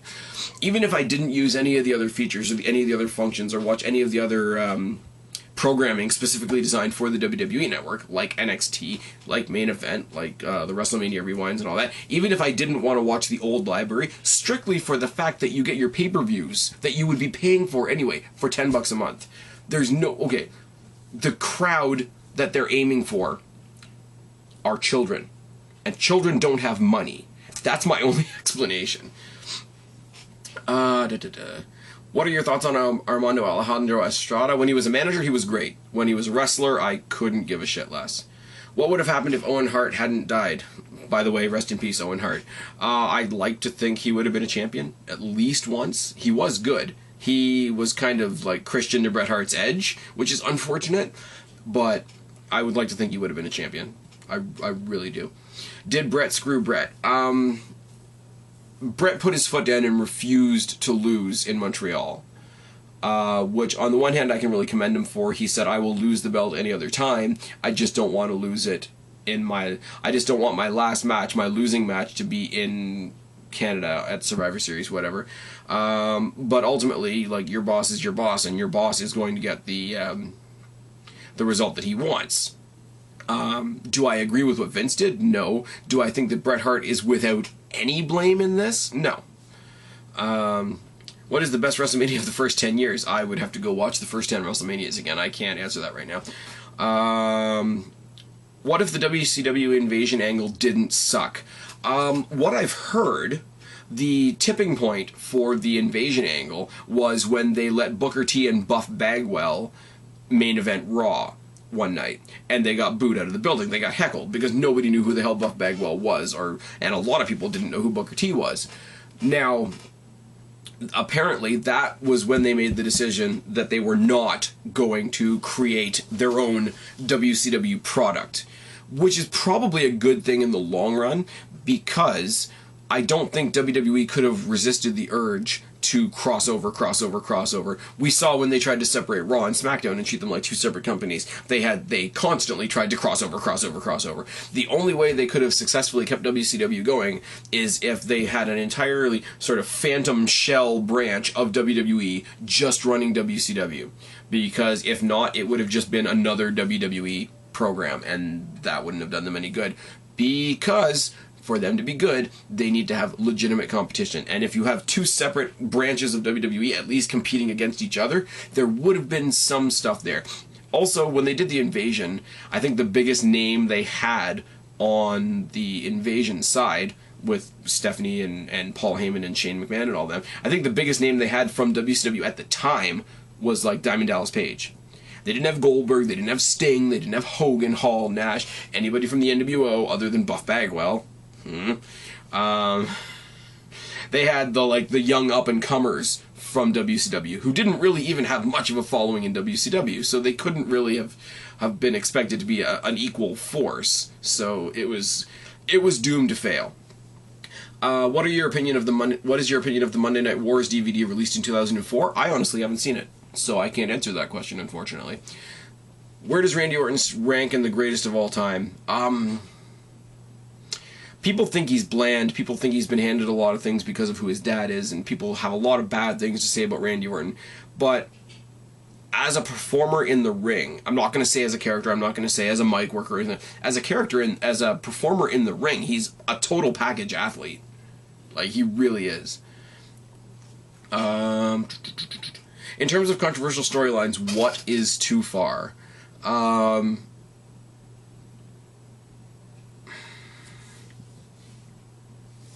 That's a hard question, because that entirely depends on where your moral compass sits. A lot of people hated the CM Punk Paul Bearer thing, and I can see why. A lot of people hated the fact that the only reason Rey Mysterio was ever a world champion was because Eddie Guerrero passed away. A lot of people hated the Katie Vick thing. A lot of people hated the old storyline between the Boss Man and the Big Show when they pulled up Big Show's dad's coffin out of the ground. And they've done a lot of stuff that's bad. But it's dangerous, though, because as soon as you say you can't do that, you've started a censor. And as soon as you start a censor, the people that are prudes are going to just keep pushing that line over and pushing that line over until they're going to say you can't do that to anything. So, yeah, I will say that this is hard. I will say that they've done some things that they probably shouldn't have done, but I don't want to say what they shouldn't have done because I hate censorship. If something exists, if something's offensive, yes, it's offensive, and you can choose to be offended, but if it's offensive, chances are it was designed to be offensive, so it's doing its job. Now, is that moral? No. It can't be a question of morals. That's the thing. It can't be a question of morals if you're talking about creativity and censorship. Either you're censored or you're not. So if you're balls to the wall entertainment, then if you're choosing to tune into balls to the wall entertainment, don't slight them for being balls to the wall. I can't answer that one, unfortunately. It's not something I want to. It's something I want to do. Is there a moment in wrestling that made you cry? I don't mind saying when Owen died, I cried. When Eddie died, I cried. When Benoit died, before we knew what had happened, when we were watching the tribute show, I cried. It is what it is.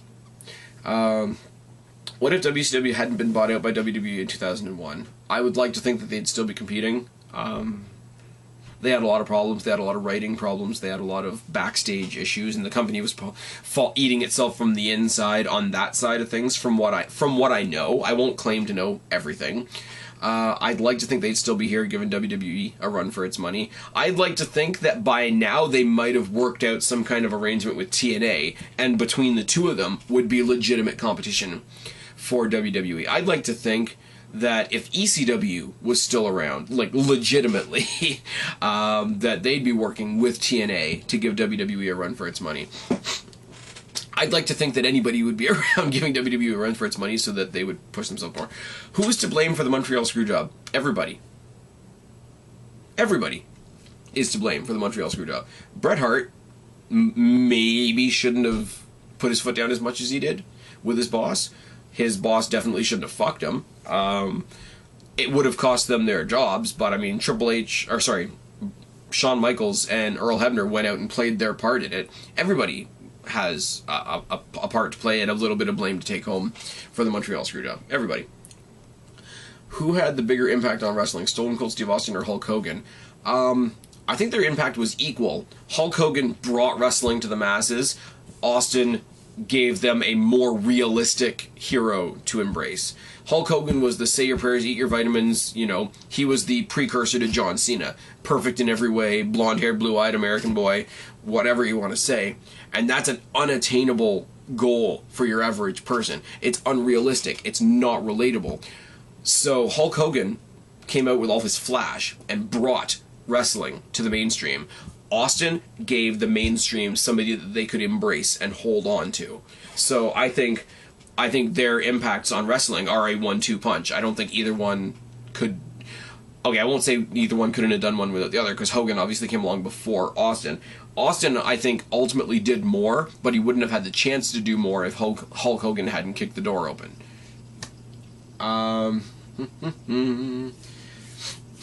Who's the best wrestler to never win a world championship in the WWE? I think you mean currently, and I'm going to say Dolph Ziggler. And people are going to say, but he's been champion twice. I'm saying he hasn't had a world championship that's ever gotten off the ground. He's literally held the belt. He's literally had an announcer say, your winner and new champion is Dolph Ziggler. He's actually he's come out on SmackDown and had an announcer say, introducing your new champion, Dolph Ziggler. But he hasn't had a chance to have a title reign that actually got off the ground. So I'm going to say Dolph Ziggler. Do you remember the core? If you do, why did they fail? The core had no identity. The core was, let's take half of Nexus and put them on SmackDown.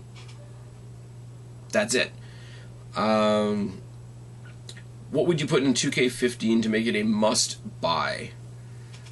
I would have bitten the bullet and made a deal with TNA and included the TNA roster and the 6-sided ring and the 6-sided cage and all those types of things as options in the WWE game. That's what I was going to say.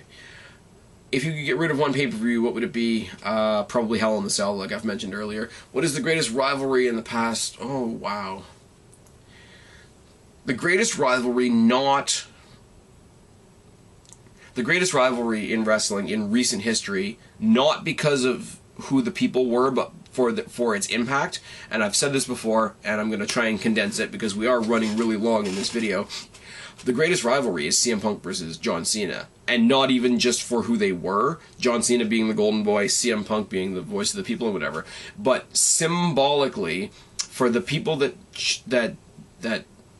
come down with a hammer and criticize WWE and hate everything that John Cena represents. Every time John Cena and CM Punk got in the ring together, it was really the fans versus the WWE. And there's no other feud that makes you feel like that. There's no other feud that makes you feel like we pulled what we wanted from the WWE or they fucked us. In symbolism with John Cena and with CM Punk. If CM Punk wins, we win. If John Cena wins, they won. You know, from WWE's perspective, yeah, we're going to give them what they want this time because in a month we're going to take it away from them again. There's no other feud that I can think of in the past 10 years or so that has that element to it. And that is why CM Punk, and I'm even going to give John Cena a bit of credit here because he has a part to play in this. There is no other feud that has that impact. They tried to have that impact with Triple H and Daniel Bryan, and it just reeked of, okay, Daniel Bryan is getting this because Punk left. Nowhere did you get it that genuinely, because there have been points, people hate Triple H now, but there have been points in history where the crowd has been 110% behind him. When he came back from tearing his leg all up, when he walked into Madison Square Garden and just stood there and nobody had to say a word, he just sat there with the big leather and denim Triple H cross jacket and just made his appearance and never had to say a word. Triple H has had the crowd in the palm of his hand more times than Cena has. So even he can't universally absorb the heat that John Cena does that makes that rivalry work. CM Punk came out and said everything that the fans have been saying about the WWE. He became our guy. He became our advocate. He became our Paul Heyman against the machine, if I can be metaphorical like that. There is no other rivalry out there that I can think of that has that push-pull element with the crowd. So I'm going to say Punk versus Cena. What the hell happened to the new Nexus? Punk had better things to do. Yeah. What if the mystery third man had been Sting instead of Hulk Hogan? It wouldn't have been nearly as effective because Hulk Hogan was the impenetrable good guy. Sting was a good guy, but he was a dark good guy. And if you're dark, you have the potential to be bad. Hulk Hogan was John Cena, the ever-present good guy. And him doing something bad, and him doing something this bad, was monumental. If it was Sting, it would have been big. You still would have had 3 big guys in a group, but it wouldn't have been the same. You wouldn't have you wouldn't have reached into the heart and the rib cage of every single wrestling fan that was watching at the time and pulled their hearts out like you did with Hulk Hogan. Fans were angry at Hulk Hogan. People would have been to Sting like, okay, you have turned heel, and you're 3 bad guys now, we're going to boo you. People were angry at Hulk Hogan. That's the difference. What's the best SmackDown match? There's an Iron Man match between Kurt Angle and Brock Lesnar from a lot of years ago. That's the best SmackDown match in my opinion. Would Sting have done well in the WWE? Sting would have done well in the WWE if there was no Undertaker. If Undertaker and Sting coexisted in the same areas constantly, they would have fought constantly because WWE would be like, hey, we have these 2 dark guys, let's have them fight a lot. How many times did... Okay, granted, they were written to be brothers, but how many times, how many WrestleManias did we see Undertaker versus Kane? For Sting to work in WWE, we would have had to have no Undertaker, and I'm sorry, I would rather have the Undertaker and his streak. Which talents are WWE dropping the ball with? Damien Sandow at the moment. Dolph Ziggler, kind of, but as I said, much as I hate to admit it, there are reasons they're not putting the belt on Dolph Ziggler. I think relegating Tyson Kidd and Justin Gabriel to NXT is fucking ridiculous, if I'm honest. Do you prefer 1 or 2 world titles? 1, and I hope the rumors of John Cena dropping one of the belts and carrying 1 belt are true. I hear that it's going to be the WWE belt, which is ugly. I hear they're going to modify it so that it's the more modern WWE logo that's being used on the network. That's going to be ugly. I still want my champion to carry one belt. If you're carrying two belts, I want you to be a recognized double champion, like the Eurocontinental champion when Kurt Angle had it, or when people were tag and mid-card champions. That's the only reason you should ever be carrying two belts. Two belts is way too much overkill to represent one title, if that makes sense. Should WWE bring back Capital Punishment pay-per-view from 2011? No. What really set it apart from any other B pay-per-view?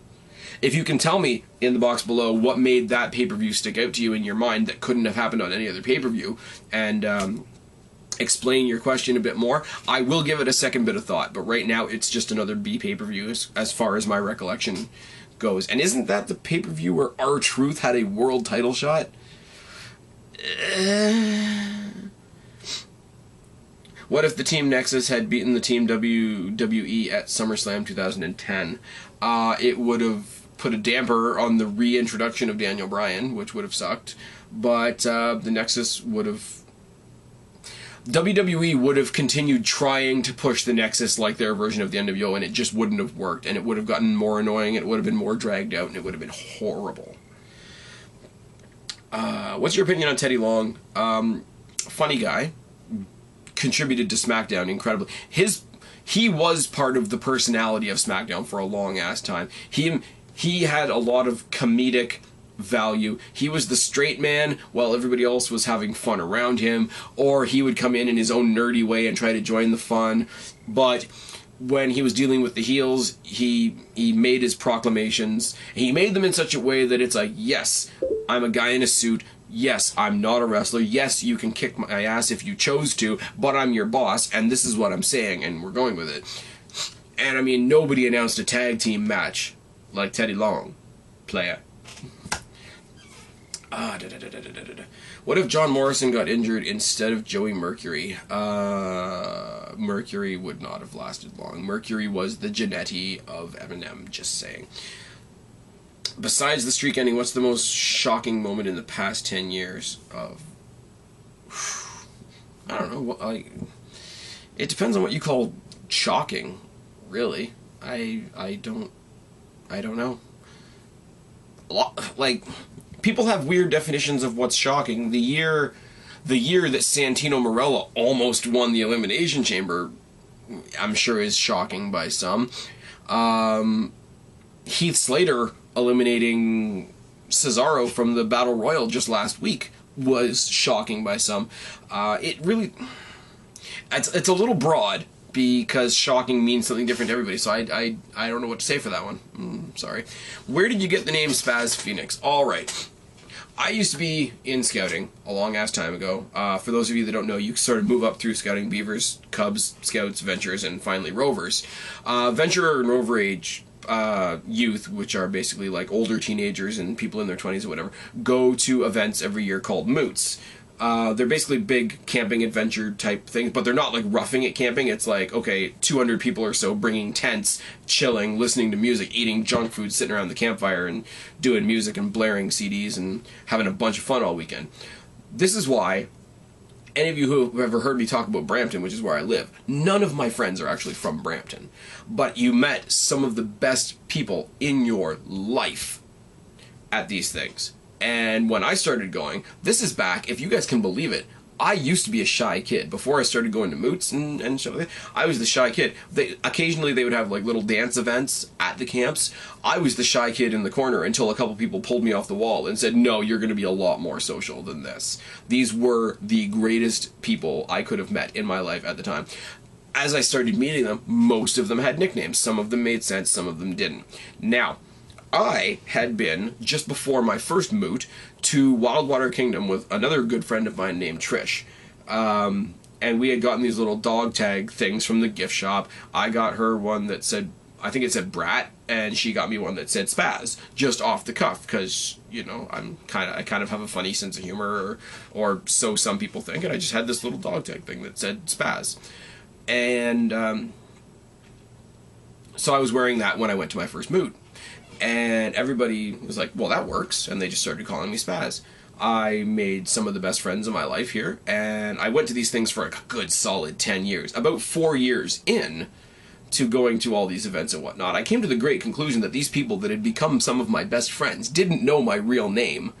For any of you that are wondering or curious or even give a damn, my real name's Colin, by the way.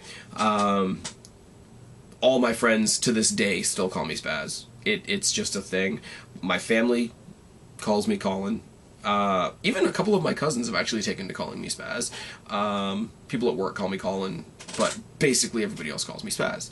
Now, the other half is this thing here, is I had forever and ever and ever wanted a tattoo, and I was way too chicken shit to get it. I knew I wanted a phoenix. I knew I wanted the phoenix to be on my arm. I knew I wanted the phoenix coming out of fire on my wrist, up my arm, exactly like this is. I don't know what's a good angle to show this at, but yeah, I knew I wanted it to be a phoenix. So when I started signing up for things, like when I started signing up online and everything was like, my screen name for everything was Spaz, and then a lot of sites you needed to put your first and last name. So I was like, I can't get my tattoo right now, so I'll just put in Phoenix and that'll be a thing. Any of you that talk to me on Facebook, my name is Spaz Phoenix. Any of you that talk to me on Twitter, my name is Spaz Phoenix. My name here is Spaz Phoenix. My name everywhere is Spaz Phoenix, and it's, excuse me, it just became a thing. So it's half a nickname from camp that's like 15 years old, and half a precursor to me getting this. That's a long and drawn out thing, but I knew somebody was going to ask me eventually, so thanks for the opportunity to share that with the world. Who did you want to be the Anonymous Raw General Manager? I didn't care. As I said up in the top when they asked me about Hornswoggle, it was literally a case of they didn't know what the end of this story was, so no matter what they did, the answer was going to be bad. Was the Montreal Screwjob work? No. No, just no. What is the best match from the Extreme Rules pay-per-view from 2009 to 2014? I'm going to say the Chicago street fight between Chris Jericho and CM Punk. That's just me. A lot of people say Lesnar and Cena, and it's just, no. And that's not even, okay, I shouldn't have to precursor things like this. I'm not even saying that because I don't like Cena. It's just not a good match. Cena gets his ass handed to him, one punch, one FU, and he gets the win. Fuck off. What do WWE need to do to improve? Make SmackDown feel important. Stop being PG. Include blood when it's appropriate. Push the limits a little bit with your storylines. And let some other people breathe other than John Cena. Take the whole Cena, Mysterio, Sheamus, Orton, Triple H contingent out. I don't know how. Have them all be in a match where the ring breaks and they're all simultaneously injured, kayfabe-wise, and just let some of the young talents breathe. That's the main thing you have to do. Thank you for that, Zohan. Brian Lehman says, I've been watching your videos since 2012. I don't remember how I found your videos. I am from Lewiston, Maine. I love your videos. Keep up the good work. Thank you very much. Mizer10 says, I've been watching since the end of 2011, I believe, or whenever the Barrett versus Orton feud was happening, where Orton got hurt. I commented on a Johnny Thunder video. There's somebody that should come back to the YWC. Johnny Thunder and the Clipboard of Doom. Kind of like my clipboard that I can't really find right now, so... I commented on a video of Johnny Thunder's on all the bullshit of people making fun of Randy Orton for being hurt because they didn't like him. You literally said something along the lines of, hey, why don't you come and check out my stuff? I did, and here I am. I'm from the suburbs of Chicago. Awesome.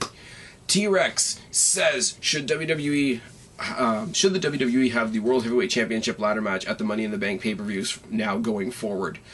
No. For the same reason as I didn't like them having two Money in the Bank ladder matches to begin with. You have two of the same match in the same night, it waters down the concept, and neither one of them feels particularly special. And they should. They have to do with the World Championship. They should feel important. You should never have an opportunity for the World Championship storyline to feel watered down. How would you book the road to WrestleMania 31, and who would the main events matches feature? Roman Reigns versus Brock Lesnar, Punk versus Bryan if we can get them both back, AJ versus Paige one more time.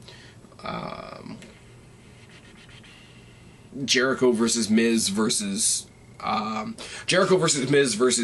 to unify the mid-card titles. How about that? Who are one superstar and one diva that you want inducted into the Hall of Fame class of 2015? For superstar, I'm going to go super obvious on this one and say The Undertaker. For a diva, a little bit more controversial, but I'm going to say Chyna. It is. She broke the barriers for what women can do in WWE when WWE was allowed to. They let her wrestle with the men. She held a men's championship. She was the first woman to participate in the Royal Rumble. Chyna might not have been the best, but broke down a lot of barriers for a lot of other people that would come after her. How would you spazify SmackDown and make it relevant again? I've already answered that question, but again, thanks for asking. T-Rex also says, I've been watching your videos for a little over a year now. Deluxeman referenced your Cena-apocalypse video when ranting about the breast cancer awareness campaign. I'm from St. Louis, Missouri. Alright. Save Yourself 777 Productions, also known as Salvador, who does all my graphics, thank you very much, says, I have no idea how long I've been watching your videos. I just know that it was a bit after you started posting in PWITOF, which is where I found you. I'm from El Paso, Texas, as you probably know by now, and you're very welcome for the graphics. Thanks for the shoutouts, and we appreciate it immensely. You're very welcome. Also, I personally feel that Bo Dallas's gimmick is WWE's response to the Cena hate. I've said it in PWITOF and I'll say it again. Take John Cena's babyface character, drive it over the top into oblivion, and give it to the brother of Bray Wyatt just for that extra splat of irony. Yeah, Bo Dallas is WWE admitting how bad John Cena is. I know people are going to say I'm crazy for saying that, but whatever. And the last thing he says is, if she were to return to WWE, Karma would be the perfect Paul Heyman girl. Yeah. Paul Heyman managed the Big Show, and where he just got to stand next to the Giant and let him destroy shit. If Paul Heyman came back with Karma, he could do the exact same thing, only with the Divas division. Paul Heyman managing a diva has to happen some point in his career if it hasn't already. Jordy Jordan says, I've been watching, I want to say 1.5 to 2 when you guys were doing Wrestling Paradise, and I'm from Minnesota, USA. Awesome. The Zohan says, I found your channel when I was looking down the sidebar of Deluxeman's channel, and after I went through them all, yours was the one I liked the best. I've been watching since Road Signs 2014, and I'm from Queensland, Australia. Cheers for that. And if I'm not being too stereotypical, I'll raise a glass to your Foster's can, maybe? Cheney 815, always on the Q&As. Cheney, thank you for your contributions. I've stuck around since the first Cena-apocalypse video back in 2012. I got wind of you by constant plugs, I think, from John, aka Vocal Aggression, and this all occurred, homage to Mick Foley, right here in Bakersfield, California. Awesome. Love the Foley reference, and you've got 10 questions as always. Do you think WWE should use more songs from actual bands? Hey, I think it's a great idea, and it would give you the opportunity to have Bo Dallas come out to Don't Stop Bo Leaving. I think, honestly, if you got a really, really bad karaoke track and you had Bo Dallas actually singing Don't Stop Bo Leaving, that would drive the corniness of his character over the roof. And it's in general, it's a great idea. I had a feeling that somebody else would start doing this. Damn you, T-Rex. Ha ha ha, only kidding. But, Job 2, Team With, and Barry, the Future Endeavored Edition. Kurt Hawkins, Camacho, and JTG. I would Barry Camacho. I would job to Kurt Hawkins. And for the hell of it, just because he's another one of my boys, I would team with JTG in a heartbeat. It would be fun. Who, past or present, is more deserving of surpassing Ric Flair's title record than John Cena? Anybody. Anybody. It's going to get a bit repetitive here, but I'm going to say CM Punk. CM Punk has already broken a lot of records with the world title. Give him a couple, 10 or so more, and yeah. Yes, I'm a fan of both of these guys, but I see your points on how they're being presented. That being said, who do you think has a more tolerable WrestleMania understory, Rey Mysterio or Daniel Bryan? Rey Mysterio, because Rey Mysterio had a lot of bullshit victories. It's true. He won the Royal Rumble, being the smallest guy, smallest big man, or biggest small man in the fight, or whatever the cliche was. And then he lost it to Randy Orton at the No Way Out pay-per-view, and then it got handed back to him before WrestleMania by Teddy Long. Now, yes, that is bullshit. You do not get handed a WrestleMania main event. That being said, that happened over the course of time. He didn't take up 2 main events at the biggest WrestleMania ever, beat 3 guys while already supposedly being injured, and walk out with everything in one night. Daniel Bryan at WrestleMania specifically, yes, I know Daniel Bryan's had like burial booking in the past, but in that one night, Daniel Bryan had the most bullshit Cena-esque, more Cena than Cena booking ever. I will say it again. Ever. Thoughts on Bobby Lashley's TNA world title win? I know you said skin color shouldn't matter, and I agree, but is it coincidental that he's the first black TNA champion ever? And yes, I checked. Right now, MVP is trying to play Paul Heyman to Bobby Lashley's Brock Lesnar. So a lot of how they're leading up into Destination X makes me think of the Paul Heyman, Brock Lesnar, CM Punk feud. That being said, if Bobby Lashley is, he's like I said about Big E, way up in the top of this Q&A. He's standing there. He's going to be big and muscular and hold the belt while somebody else does all the talking and writes the story for him. And in that vein, he's good. He's not that great on the mic. He's not a big character, so to speak. But if all he has to do is sit there, be big, and when the match starts, destroy somebody, he's very good at that. So I'll give him credit for that. The amount of story copying back and forth that goes between WWE and TNA is borderline ridiculous at this point. But I will not let that take away from the fact that Lashley is an amazing athlete, MVP is an amazing mouthpiece for him, and Austin Aries taking him on at Destination X next week should be boss. Oh yes. Complete a stable consisting of a Hart, a Guerrero, a McMahon, a Hardy, and a Noya, I think that's how you pronounce it, and a Rhodes. A Hart, I'm not going to go for the obvious one. I'm going to say Natty on that one. Guerrero, I'm going to go obvious. I'm going to say Eddie. McMahon, I'm going to say Shane. A Hardy, I'm obviously going to say Jeff. An Anoya, I'm going to say The Rock. And a Rhodes, I'm going to say Cody. So, Natalya Neidhart, Eddie Guerrero, Shane McMahon, Jeff Hardy, The Rock, and Cody Rhodes. Again, like I said at the beginning of this video, there's your faction. Make a new one down in the box below if you want, or tell me what the hell you would do with that.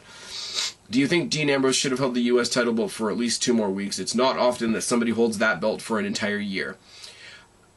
In one sense, if you wanted to build him up as a strong champion, then yes. But if they wanted to build him up as the strong U.S. champion, they would have had him defend it more. I think it's more cool to point out that he almost got there, because it gets him a lot of babyface sympathy. Because, you know, he got so close to this big milestone, and then the big bad authority figures took it away from him. And that built up sympathy for the crazy-ass Dean Ambrose. Which of your 2 favorite bands would you like to see collaborate? Now, if you had asked me this about a year ago, I would have said Disturbed and Hailstorm. But then, when Dave Draymond went off and made his second side project, Device, he actually did do a vocal duet on the Device album with Lizzie Hale. So that almost nails that out of the park. So what I will say is Evanescence and Linkin Park. In much the same way that Draymond and Hale did on the Device album. Interesting question. I like that. Totally random non-wrestling question in amongst and sandwiched between the wrestling questions. That snuck up on me, and I like it. Aside from Raw, how would you revamp WWE's entire weekly programming? I would have Main Event and NXT back-to-back on Tuesdays. I would have SmackDown on Wednesdays. I would have all of... Okay, you can't do it with NXT, and I understand that. And you can't do it with Main Event, I understand that. But I would have Raw and SmackDown be live. And that's just how you do it. I might even have NXT go on the road a little bit, and I would have them share whatever arena Main Event was happening in. Instead of having Main Event be filmed in the same arena as SmackDown before SmackDown starts, I would have the Main Event stars and the say like Main Event Superstars and NXT, like have those little shows all be filmed as like one 3-hour thing at an arena. But yeah, there's that. Just make SmackDown feel more important, and the filler shows can be filler shows, because that's okay. Logan Claiborne says, I have watched your videos since Cenapocalypse, and I heard about you because I was specifically looking for a video about how John Cena is terrible. I have enjoyed your videos ever since then. You have some great opinions, in my opinion. By the way, I'm from Arkansas, United States.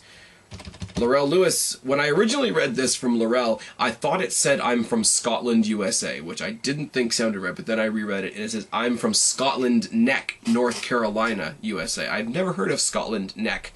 How's the weather in Scotland Neck, North Carolina today? Laurel, you can tell me, it's fine.